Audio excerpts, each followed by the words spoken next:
going from 5 million to 10 million, processes start to break. Now all of a sudden they don't have their own cash flow to keep funding it. So the PE firm's just sitting there, yeah, I gotcha. And then they just kind of swoop you on a low multiple. Just the training manual and who's talking to who. So Shamrock has a hub and spoke model. One's on Job Nimbus, we talked about them laying off all those people, the CFO or their accounting teams, trying to figure out pulling these together. Hey, how's it going? It's Tim Brown, and this is the Hook Better Leads podcast. Today I have Garen Armstrong from Shamrock Roofing and Construction with me. How you doing, man? I'm doing great, Tim. Thanks for having me on. Great to be here. Dude, I appreciate you taking the time. This is right after Thanksgiving, so I'm sure there's lots of fun shopping for you to do or whatever is going on in your world. We're talking about painful lessons when you outgrow C-suite, vendors, software. We're also going to talk a little bit about your story. So let's just start with your story, and then we'll get into the lessons. Well, the first story is starting a business and then 2 years into it, have a heart failure and have to live on a heart pump for 3 years waiting on a heart. Then just got a heart transplant a year and a half ago, and then the valve was bad. So then 4 weeks ago, I just had a valve replaced. So here I am. You had to kind of put in structures and stuff like that in your business to take care of stuff while you're out. It's just terrifying. It forced me to do so many things from the succession planning, helped build the business, from inside out, like who's going to run it now that I'm gone. So creating the processes in place, the training manuals in place, who's doing what, how it's going to happen, all of those in place as the company is growing and going over the years.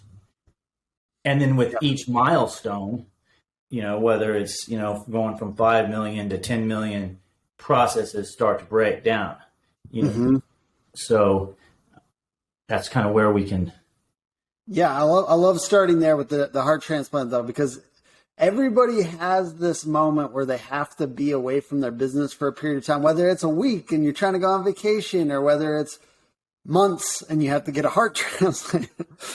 How do you deal with especially if you're aggressive, and I'm a micromanager in certain ways, I care a lot about my business. So how did you kind of go through, did this happen abruptly? It happened in 45 days. I was working a hotel fire claim, and by breathing in the char, it got a virus went into my heart, made my heart go bad in 45 days. And so, how it happened to grow your team. What happens is, when the absence of a leader, a lot of the people, they don't know what's going on. So they left me. Some people stayed, and the people that stayed and stepped up, those were when I found my true leaders within the organization. And they stepped up and they pretty much locked arms. And the first time going through that process, it was scary for them. Not going to lie, is Garen going to make it? What's going to happen? But I was able to be there to answer their questions. I was frequently asked questions and able to sign the checks, keep it all going. So were you in the hospital signing checks and responding to stuff and such? Yes, had my laptop on there, still able to work from there. So the beast. Yeah. So I still have my general manager in place, my production manager in place, my office gal, my AR, AP. So it was those four. They all stepped up, and it was miraculous, really, to watch them all step up, and then the personal growth that had to happen with them individually, with me too, to be able to grow from that level to the next level. I mean, initially my AR AP lady was a data entry person, and now she's stepping up and working more with, my CPA at the time, going over, everything. Whereas just me going in there. Yeah. No, those are some of the hardest things to pass off, because you got to trust people to such a degree with the money stuff. And everyone hears a horror story of somebody taking some money and doing weird stuff, and they didn't know about it for 10 years. And it's damn, dude. Yeah. You got to watch your back a little bit when there's big flows of money. Absolutely. So, you talked, so that would be essentially one lesson, I guess. We're starting with the most important lesson. I'm guessing that's been one of the most impactful lessons for you this past couple years. It has been, knowing who your teams are and, hiring the right people. But even then, hiring the right people in a traumatic situation like that, you don't know who the right people are. I mean, maybe it made sense for those people that left. They didn't have the leader anymore.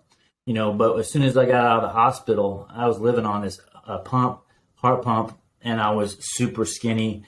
I showed up to work. I got out in the field. I would even go out run leads with people, or go knock doors, while they're running leads, just so they can see that, hey, if Garen can do it and he's in this bad of a shape, I can do it. And so it created a leadership, where I'm leading from the front. The general manager is still hanging back, but, and I wouldn't be out there every day because of my health, but I would be out there with them. So knowing and showing that I would, and I am out there. I wouldn't ask anyone to do that, something that I wouldn't do. It's a good mindset. All right. So let's talk about, you talked about cash to accrual and why you switched from cash to accrual accounting. That like, I was just on this tour where like two of the main people on it were kind of going back and forth about which was the best. So why are you on the accrual side of this? Well, once you hit 25 million, the IRS says you're going to accrual. You don't have an option. Yeah. So whoever was saying this is cash is the best, then he hasn't made it to 25 million yet. Yeah. I don't think either of them did, but respect on them anyways. So at your cash year, you're planning everything for tax, and you're doing a lot of, at the end of the year, you're buying your year down. You're buying all your investments for the beginning of next year. So if you can, preload up on, say, education material, classes, shows, whatever you're trying to go do, load up, prepay a lot of your marketing, right? So you're buying your year down, so you're not paying as much taxes. Yeah. That way you're investing for your future year. Yeah. With accrual, you're recording everything now, writing everything up now, and you're not right. You're not growing that way. So it's a bit of a difference. So do you think that's the only time, like, would you suggest doing it any sooner for somebody that's like on the come up and they're like passing 10 or something like that? No, I would stay at cash as long as you possibly can. For sure. Okay. I like it. All right. Breaking processes and procedures. You said that was a lesson. How did, as you grew, maybe the last couple of years, what was a moment that you really broke a process or procedure and had to replace it? Just the training manual and who's talking to who. So Shamrock has a hub and spoke model to where, our headquarters is in Kansas City, and then we have offices in Omaha, Lincoln, Des Moines, Sioux Falls, St. Louis, Bentonville, Tulsa, and Texarkana. So all around. And the reason, we did that was from cash flow. First off, northern states pay better, right? So you run your Xactimate, you know what's going on. Northern states pay better, right? And that's great. But you have less days to roof because of the weather. So then it creates a seasonality dip that's even harder on your finances. So that's why we went and started going more south, more southern. You got more days to roof, and you have, and that kind of calms down your seasonality effect. They pay less down south, but your margins, but it flattens the seasonality of your finances. Yeah, that's one of the biggest things I hear from people that like the in different markets and kind of makes everything feel cleaner. Because otherwise, business is not that fun. In my opinion, business is not that fun when it's like, wow, that's tiring. But to go back to answer that question and how that broke a process, in your training manual, when we bring people on, we're training everybody. Hey, your contact person is this person. Your contact person is this person. This is our flow. Well, as soon as you start bringing on more markets, that point of contact is no longer that point of contact, because that point of contact is now managing these 3 markets, where you have this other point of contact managing these other 3 markets. And, that flow comes in. And now it's no longer have, 1 accounts receivable lady. You have 3 accounts receivable, to manage the inflow. So that's one process that broke. The same applies with production and the ability to even procure material with that many locations. I remember working El Dorencho when in Des Moines and Cedar Rapids, when that straight line wind tore everything up, people couldn't get material. That was around 2020 into 2020 or 2021. I can't. So what we started doing was then was what happened is every time a storm would go by one of our cities, we're able to gauge, hey, there's 50,000 people damaged. On 50,000 homes damaged, we're going to need about 25 or 30 semi-loads. So we started buying semi-loads of material at the time, just so that we already had it in place, so that when we're out selling roofs, we've got material to put on the roofs, because there was that time that they couldn't even get material. Did you have to overspend for that? Like, did you have to outspend what it would have normally cost for some of those materials? Hey, what's up? Dave here from Dope Marketing, and what I want to do is show you an example of how to use our new Neighborhood Blitz filter tool. Let's say you have a specific area in town that you want to get more work in. You can drop a pin in that neighborhood and only target the closest homes that match the square footage of the home, the year the home was built, and how much the home is worth. No matter what customer you want to target, we can get you in front of them with our new Neighborhood Blitz filter tool. Connect with our team today and make your next marketing campaign dope. To buy them in a bulk like that, I'm actually getting a better deal. Okay. But then I'm buying freight liners. I'm buying, I got hiring people with CDLs to drive it and drop it. So there's that cost, but it equals the same. Okay. So everyone who wants to go 2-step, so they call it, is I'm going to go 2-step. That supplier's making too much money on me.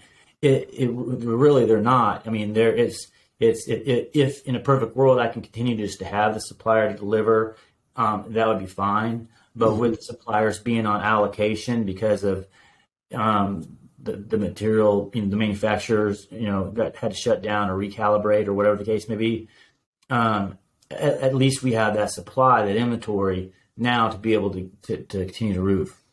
Talk to me about outgrowing your bank. So that's a thing I didn't even know could happen, right?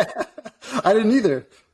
So, so when you're running that much money through a bank and, they're not prepared for it, and you're growing that fast, they start to get worried. They're like, what's going on? What's going on? And so you definitely have to have a bank that has a bigger reach. The small hometown bank that's always been with you throughout the years isn't going to help you. You need to be able to bigger regional bank. My wealth advisors and everybody's told me, like, Garen, it's just like catching a big old catfish out of the river out of here and go throwing it in the pond in your backyard. How long do you think that big old catfish is going to survive? Is not. And so, hey, where do you live? That's the normal analogy. Where do you live? Kansas City. Oh, is that so? Catfish fishing is a big thing in Kansas City, or what? Oh yeah, in the river, in the Missouri River, there's some huge catfish. So some huge catfish. I remember fishing catfish when I was younger. It was very fun in Minnesota, but yeah, we didn't do it that often. But they're weird, dude. Catfish are weird. They are for sure. Okay, so we talked about outgrowing your bank. That's good to know. It's good to know for people. But either way, like, I think some people, when they're just starting out, I like to kind of nod to you guys too, because some of you guys are going to get big. So I love you. Yeah. Let's talk. No, but also just have a relationship with your bank. have a real relationship. You know what I mean? Like sometimes you don't, and then it doesn't matter. It doesn't matter until it does. Have a relationship. 100%. And that was what was such beautiful with me and the banker was he was able to facilitate here, here's our updated financials. Here's our audited financials, whatever. So anytime I needed it, it was, okay, here's an increase. Okay, here's an increase. Okay. And so he was able to do that to a point where, the board of the bank is like, hey, what's going on? Like, we got to kind of be careful. Yeah. And so, they're a great bank. We're still friends with the firm. Yeah. And so, I have other accounts with them, but, for growing and acquiring other businesses, things like that, I just had to move to a bigger bank. So outgrowing C-suites or leaders in your organization, how do you know when it's time to move on? And what made it apparent to you that you needed to kind of make changes in those areas? So one you have like a CPA, for example, they do great for small, medium-sized companies, right? Well, let's say not medium to large, small-sized companies, just big enough. They're not filing TurboTax themselves. They come in, they're doing all their stuff. There you go. Here you are. But when you come in and you're running, millions of dollars a month through there, and your Amex cards and your Amex receipts, and you're tracking all your managers, everything, you start seeing some mistakes come through, and it's just a sheer volume of that CPA firm or that firm didn't have enough people to be able to. They caught me sleeping, right? Like I caught them sleeping. They were on their heels, taking care of their other clients, obviously, and here I am growing. And it's like, wow. And so then at that point, we step up to, the major, the big eight, What about like leaders in the company? I'm guessing you've had to make you've had to fire people here and there, things like that. I always ask this about when people are on, because it's like the shittiest part of running a business, and people don't talk about it on podcasts very often. So how do you know when it's time to fire somebody? I literally ask this question all the time. How do you know when it's time to fire somebody? And, how do you do that? Right. The firing people is the hardest thing to do, Sucks. Especially when they've been with you as long as they can, how long as they've been. And so what I've done is I've been able to work around some people. So let's say for that first person who's that AP person, right? She was a data entry. But she learned all these positions. I mean, she self-taught her.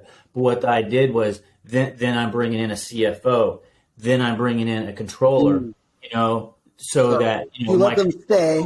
You don't have to keep promoting them, but you can bring somebody up alongside of them. Yeah, correct. And so now my controller's vision is to be a CFO, but I've got a CFO who's just top notch, very expensive, and very good. But in the meantime, this controller is able to teach this AR AP person, who now I have 3 of those people working with the controller. But so that's how I knew some controllers, just because they say they're a controller or they say they're a CFO, doesn't mean they're a CFO. Yeah. I had in this chief of staff model where you would have a fractional piece that would say they would come in and manage, oversee other CFOs, and then they're slipping, so it's when you're running as big and as fast as you are, we grew 98% 2 years in a row. What do you guys got now revenue wise? What will you hit in 2022? 2022, we're going to hit close to 40 million. Nice. Very cool. Yeah. So outgrowing CPAs, let's go back to that. Who did you choose? Can you share the firm or whatever that you use? Yeah. So, I mean, you have CBiz, they're a national firm. You'll see them a lot. So what I had a lot of different things. So, from cost segregations on my buildings I own, I'll use them for valuations. I'll use them. But for my CPA, I use Mize, and that's because he's an attorney, he's JD, so he can also manage it. I get more full on attention versus even with a bigger firm, right? Like, so even if you're with the CBiz, and I got multiple people that I use for CBiz for multiple projects. Yeah. You still use them, but then you got your different your tools, right? You get your blunt tools like they are, and then you got your scalpel, which is like tax planning or different things like that. So, yes, important. And it becomes very important when you're at this size because these corporations are finding what can I legally do to decrease my taxable liability and all that. So, and especially when it comes to taxes and estate planning, and they're changing, the government's changing the gift tax, how much gift tax you can give. Well, if the business was in my mom and dad's name, my dad passed away, my mom wants to give me anything in the future. Well, right now it's at $12.5 million. They're going to be lowering that to $5 million. So that makes a major situation on how they can give me whatever, right? And they're still going to have a huge taxable consequence. So when you're planning that aspect of things, there's a lot to think about with that before you even, Okay, so let's talk about outgrowing Acculynx. I think this is a very interesting topic. A lot of people are back and forth between the couple major CRMs in the roofing business, Acculynx being the biggest one, but having a lot of limitations because it's a closed environment. What brought you finally to start building your own CRM, basically? So, Acculynx has been so shut off. I've been with Acculynx for, over 5 years. And, I've been with them and I've watched them grow. I've watched them add on more features.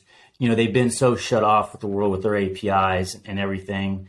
I'll ask them, hey, can you API open up for Hail Trace? I'm working with Derek trying to get them to open that up. It won't even do that. I think so. 5 years later, they finally got hooked up with Zapier, but beside the point. When it comes down to, trying to find business in the winter, when the storm's over, when there's no fresh damage to work, we'll go back to Hail Trace. We'll track down a swath that, most contractors haven't had the opportunity to go out and address yet because they're so busy chasing the big storm. As long as we've got a date within reason, we can chase that storm, we can pick up jobs, we can pick up leads.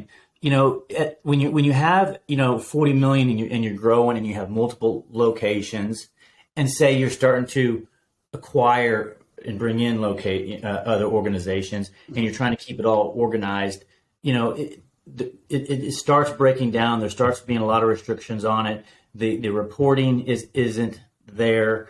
So that's when last year, we started building it a year ago. Already put $1 million into it. We got about 3-4 more months and it's ready to go. And I built it just for the use for us. And it's more of a ERP CRM system that can manage the business, but it can also help manage from an executive dashboard. It pulls into reporting so I can see all the reporting channels that are coming in, what the Google's doing, what the LSA is doing, what other channels that I'm doing is pulling in so that I can see what our ROI is doing on those investment dollars, which is also synced with QuickBooks, which is also synced with production and procurement. So that when we know that the city got hit with 50,000 damaged homes and we're procuring 25 semis, that it's pulling that information all into one, and that's something that you make better decisions. Yeah, yes. And so I have several AI kids that I got working on this. They're brilliant, and they're from financial modeling when they're creating these models around the models, because most even top-notch see it. It's their financial models in Excel spreadsheets. Great. Well, now let's start pulling these models and spreading them out digitally based off percentages, based off closing ratios, based off all this data that we're collecting in one central, database. That's beautiful, man. That sounds pretty cool, bro. Yeah. So you want to be one of those big guys if it all consolidates in the next 10 years. So, that's kind of where it's going. I talk to 3 PE firms a week, it seems like. Yeah. And that's one of their major concerns, these private equity firms, is, when they're hiring or, buying companies, one's on Job Nimbus, who's, we talked about them laying off all those people later. Yeah. We got one's on Acculynx, and then they're trying to figure out, the CFO or their accounting teams trying to figure out pulling these together. How does this look? How does this work? It makes it really difficult for a private equity firm or just a bigger roofing company that's expanding and growing. And part of what they want to do is they want to have one pooled resource for every single thing. And if it's going to be really hard to do that, I think about change management, because there's some brilliant people. You seem brilliant. There's brilliant consultants that are helping roofing companies. And I think about that. If you do make a giant change, though, it's so much work to get that. And I even experienced this as a leader with a 22-person team. Is like, it's so much to build down into your people and get buy-in. So you can't do like 5 of these big shifts a year. You get like two. You get like a couple pivots a year. And if you do more than that, you're going to lose. You're going to lose people. It's like, if you're marching straight, and all of a sudden you take a hard left turn, everybody else is still marching straight. You see that with a lot of these acquisitions that are going on, and all the changes that are happening. It's like, oh, we just got acquired, and now we're moving systems, and now we're doing this. Always will fail too. I'm just trying to put a job in, and I'm just trying to get paid, and so I completely understand and feel for these project managers that are working for these firms that are just, not all of these big roll-ups or big like groups of roofing, they're not all going to win. That's another thing. Like, just because there's giant flows of money does not mean that they're all going to be super successful. I mean, there is going to be some broken stuff. And big private equity firms and stuff like that, like, they don't care that much if like one of the acquisitions goes bad and they lose all their shit. Well, so again, I'm on the phone with them. I'm sitting in front of them, and it seems like they got more money than brains, because I'm interviewing them too.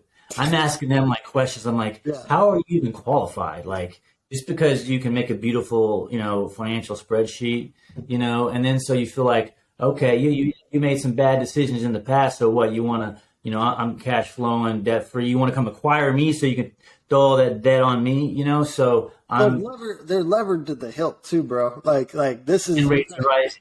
We're talking about, they don't always have all the money that they're wielding. You know what I mean? Like, they've got some of it.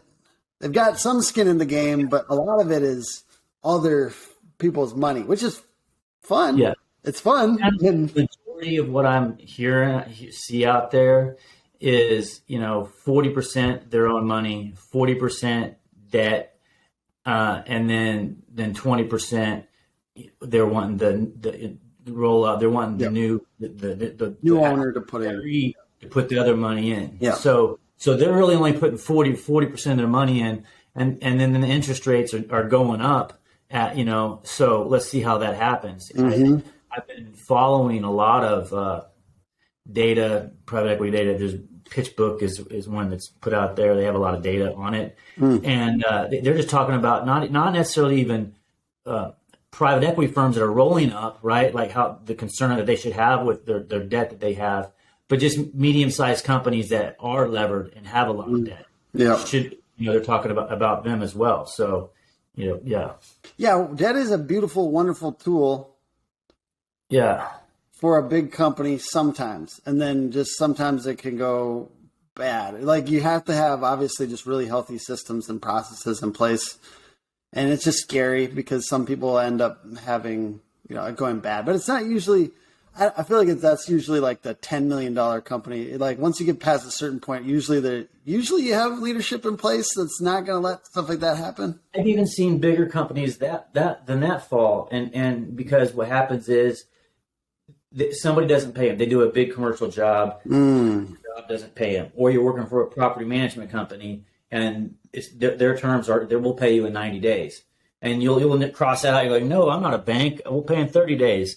Doesn't matter. they're going to pay you in 90 days. And so, you know, you're getting paid in 90 days, but, you know, say the bigger firm that they do a $1 million job and then they don't get paid on their $1 million, you know, then that could be a big hit, and that could take a $10 million company out quick style. Or what happens, then they go get money from a mezzanine type lender and high interest rates. What's mezzanine? Sorry.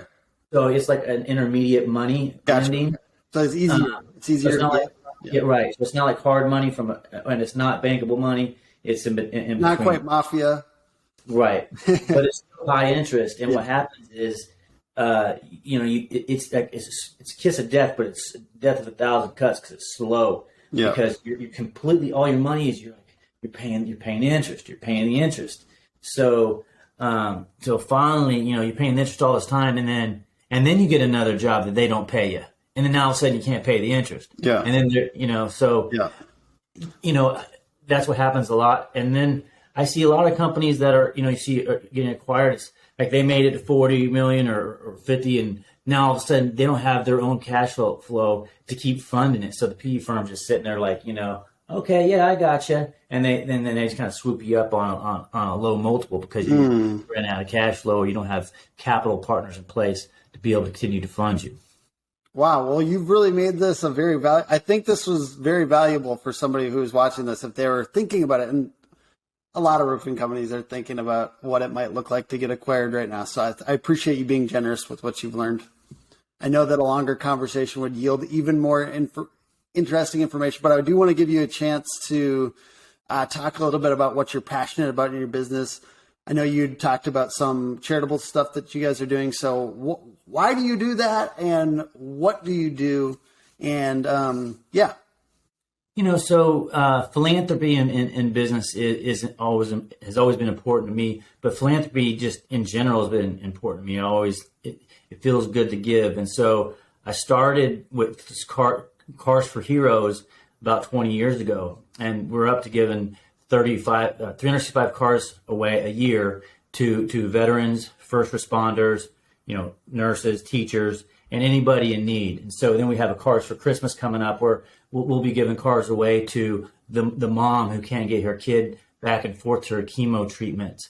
And it's just, every time you do this, I mean, you don't leave with a dry eye, you know, and the goosebumps that you get by being able to help these people. And so it started with the Cars for Heroes program. And from that, we started doing the Roofs for Heroes, where we give a roof every quarter away to a veteran or first responder. So that's how that started. And then with the heart situation, you know, and that just, you know, all happenstance, I was nominated to be the presenter, the speaker at the Heart Ball, and where they have a passion story. So they have the video of me during this time where there's 1,000 people. It's a black tie event, you know, and while they're eating, you know, the lights dim, and then, you know, comes up on the big screen the story that happened, and going over my story, and then at that point, as the lights, you know, fade and come back on, I'm able to come out on stage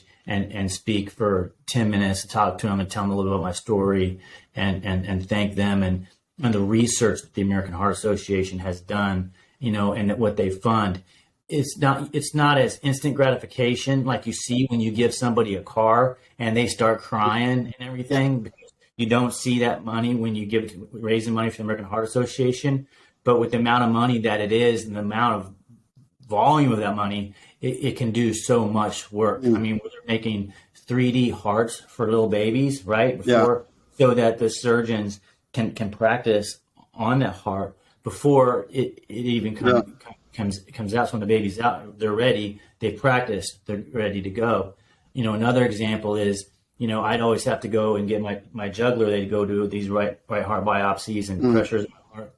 Well, you know, now they're able to do that with just a blood draw, just in the last several years that I've been doing this. And so they raise a lot of money for a lot of good. And so that's how I got involved with that. It's awesome. And it asked me to be the chairman for the centennial next year at the American Heart Association. So that's the top of the pyramid, really, you know, like fulfillment and meaning. if you're able to get some of your other stuff taken care of and you feel like you got enough money and you're in the right direction, then you can go to these other things that are Right. like, this makes me feel good. And like, there's a point to all this hard stuff in business. Yeah. Because, I'm at this crossroads in life, I've just, 4 weeks ago had this heart opened up and, and I've got a lot of people I talk to and trust in the industry, that are awesome studs. Graham Desert is one of them, and Jim Johnson is another one I talk to, and Reggie Brock, and just praying. It's like I've got this competition in me. I'm so close. What is it? To be the top 50 roofing company? Is that your goal, Garen? I mean, I'm not bought out by a PE. I self fund this thing. It can stay a family firm if I want, right? But then it's like, how much longer do you want to continue that race, that push, that so it's about that, and or the philanthropy stuff. The philanthropy stuff really gets my juices flowing, and that's what I like to do. So it's kind of a point where I am bringing a lot more C-suite in training, grooming, growing, where we're at. To where I'm looking for a new CEO even to bring in and groom, so that I can still just be involved, because I love it. Shamrock Nation is my family, and they, before I went into surgery, it's like we had big office back meetings once every Monday, just to KPIs that keep people informed. So it's not to know that I know what they're doing, it's that they all know what they're doing. And, it was great. They had a big prayer for me before I went. So, just having that type of environment, culture, is really something special. So. I dig it, man. Well, I really appreciate you spending the time. Thank you for being generous. It was a lot of really good information on this one. I hope people will go back and listen through it again if they need it. And where can people find you online? You can find me at shamrockroofer.com. You can find me at GarenArmstrong.com. And if you want to email me or reach out to me, or just email me at Garen@shamrockroofer.com. Awesome. Thank you, sir. Thank you for having me. It's been a pleasure being on with the king of memes. Yes, sir. Thank you. Appreciate it, bro. I got a new brand this last year. Yeah, the podcast is put on by hookagency.com. Hook Agency all over social. Like this video, comment, subscribe, etc. Appreciate everyone. All right, bye.